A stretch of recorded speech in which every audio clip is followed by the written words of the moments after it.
pray. Dear God, now we're going to start our study. Please be with us so we can concentrate on what we study today. Thank you, Jesus. In Jesus' name, amen. Amen. Happy. Good morning, ma'am. Good morning. Sit down, please.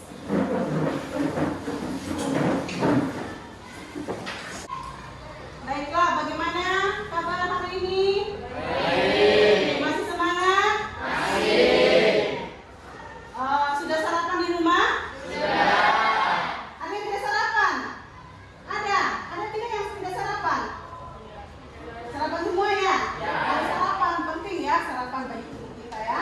Oke, sebelum kita mulaikan pembelajaran kita akan melakukan ice breaking ya, ice breaking. Haleluya, haleluya, haleluya, haleluya. Jadi haleluya di bagian sini, praise the Lord di bagian sini ya. Oke, boleh? Kita siap. Memang konsentrasinya masih pagi tuh harus full konsentrasi. Oke, 1, 2, 3. Haleluya, haleluya, haleluya, haleluya.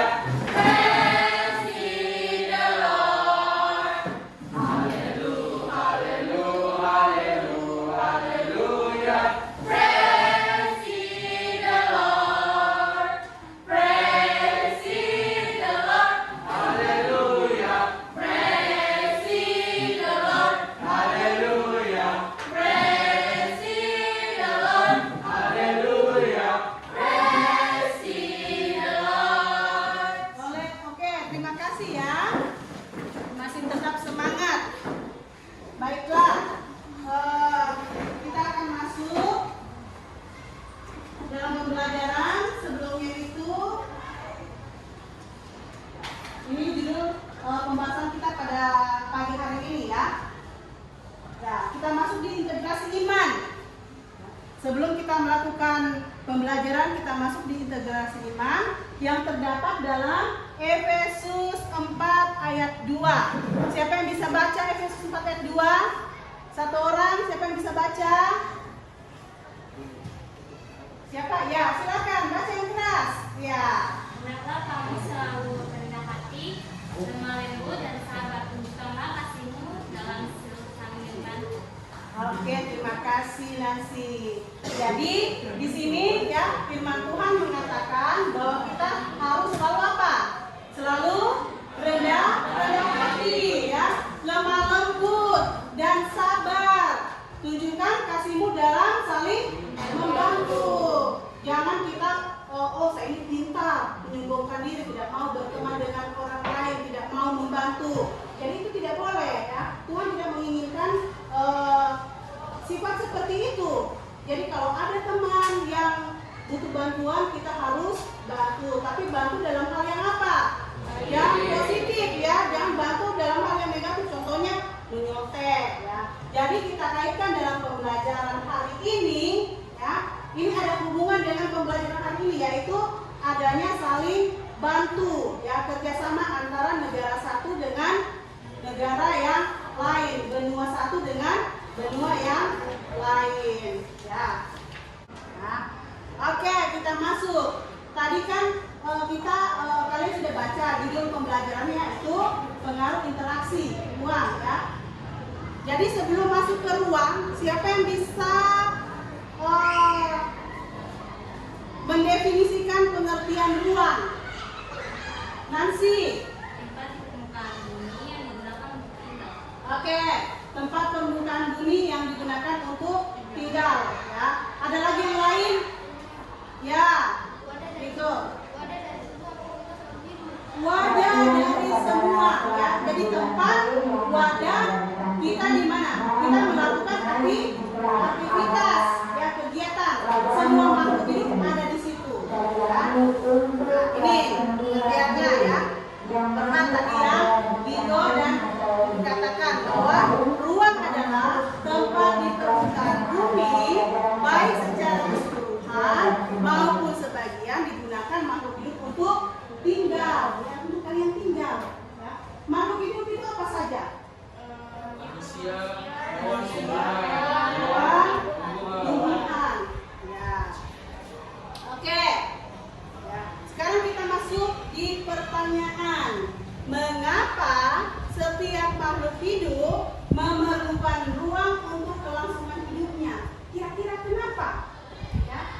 Oh, Mutiara. Karena ruang tersebut diperlukan untuk setiap makhluk hidup untuk mencari makan, berkembang biak, dan tempat tinggal. Terima kasih Mutiara, benar ya. Jadi ruang tersebut diperlukan semua makhluk hidup. Ya kalau tidak ada ruang, maka kegiatan tidak akan berjalan dengan baik. Ya. Terima kasih Mutiara. Oke, perhatikan video.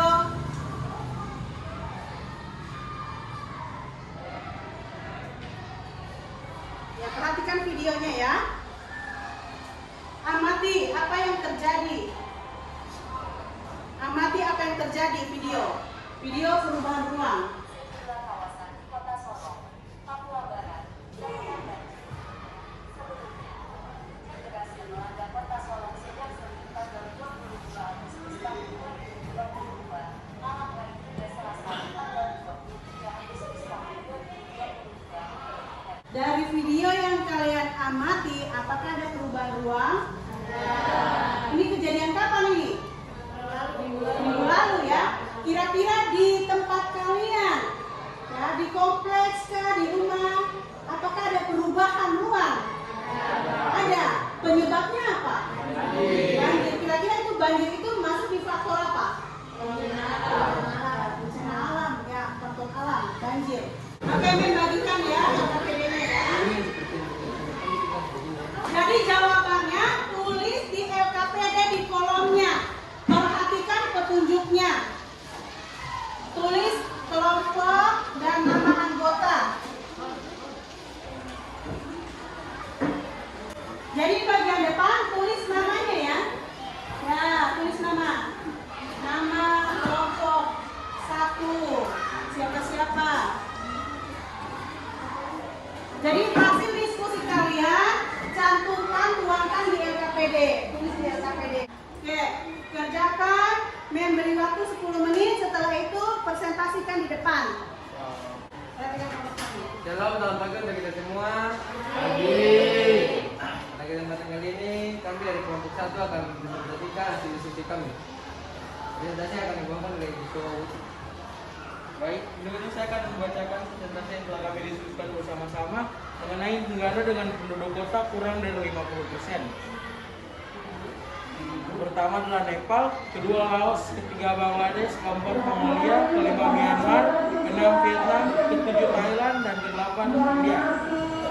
Hanya itu saja sekedar presentasi kami. Jika teman-teman ada pertanyaan, silakan bertanya. Persen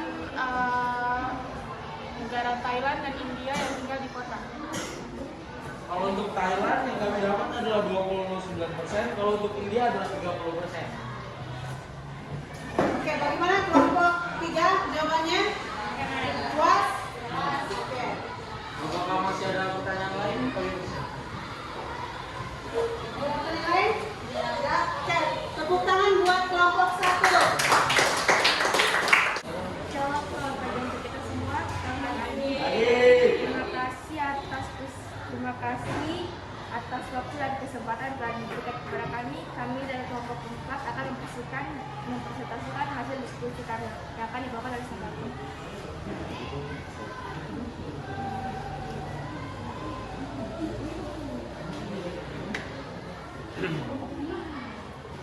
Kegiatan kedua, deskripsikanlah gambar di atas berdasarkan konsep interaksi antar ruang, sebab dan akibatnya dan apa solusinya. Adapun pengarah interaksi dan perubahan antar ruang dalam gambar tersebut. 1. Makin beragamnya orientasi latar pencarian. 2. Makin baiknya sarana transportasi antar desa dan kota. 3. Berkembangnya media massa. 4. Tata desa makin baik. Demikian hasil diskusi kami. Mungkin ada pertanyaan, kami persilakan. Ada tidak sisi negatifnya? Bisa jadi tercemarnya lingkungan. Bisa jadi tercemarnya lingkungan. Tercemarkan apa ya? Sampah. Apalagi kalau misalnya wisatawan asing masuk ke desa itu, ada tidak sisi positifnya dan negatifnya? Tadi mendengar cuma positif, negatifnya yang keras jadi cara berpakaian berpengaruh, yang kita kayak malu-malu, ya. Apalagi gaya bicara, apalagi sisi negatifnya. Ya, jadi ada ya sisi negatifnya ya, pergaulan, gaya bicara, gaya berpakaian. Biasa kita ikut, lihat nih itu bule pakai begitu, ikut ya gayanya. Jadi ada sisi positif dan sisi negatif. Ada pertanyaan lagi? Oke, tepuk tangan buat kelompok 4. Shalom, selamat pagi untuk kita semua. Pada pagi hari ini kami dari kelompok 3 mempresentasikan hasil diskusi kami yang akan dibawakan oleh Reva. Selamat pagi untuk kita semua. Saya perwakilan dari kelompok 3 akan mempresentasikan hasil presentasi, yaitu mengapa penduduk negara tersebut lebih memilih tinggal di kota. Yang pertama, karena biasanya kota besar itu lebih baik sarananya. Selain itu juga bidang kesehatan, pendidikan, dan lain sebagainya itu lebih baik kualitasnya di kota besar. Yang kedua, karena tingkat pendapatan yang besar dan ketersediaan lapangan kerja yang lebih variatif di kota dibandingkan dengan pedesaan. Sekian presentasi kami, selanjutnya saya serahkan kepada Anies. Sekian terima kasih dari presentasi kami yang akan saya bawakan. Kalau ada pertanyaan, kami silakan. Siang untuk kita semua. Terima kasih atas waktu yang diberikan untuk kami. Di siang hari ini kami dari kelompok 2 akan mempresentasikan hasil diskusi kami yang dibawakan oleh Diego. Menurut hasil diskusi kami, negara dengan penduduk kota lebih dari 50%, pertama Kazakhstan, 2 Korea Selatan, 3 Arab Saudi, 4 Singapura, 5 Uni Emirat Arab, 6 Malaysia. Demikian hasil diskusi kami. Mungkin ada pertanyaan dari teman-teman, dipersilakan.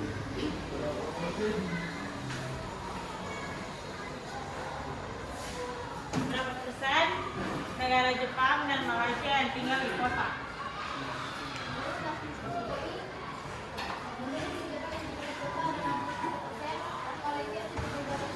Tepuk tangan buat kelompok 2. Ya, terima kasih ya untuk 4 kelompok. Oke, bagaimana perasaan hari ini setelah mempelajari pelajaran IPS ini? Bagaimana? Senang? Apakah mengerti? Ya, jadi itulah pelajaran yang kita pelajari hari ini ya. Oke, karena sudah pergantian jam, meminta satu orang pimpin doa tutup. Areva. Areva.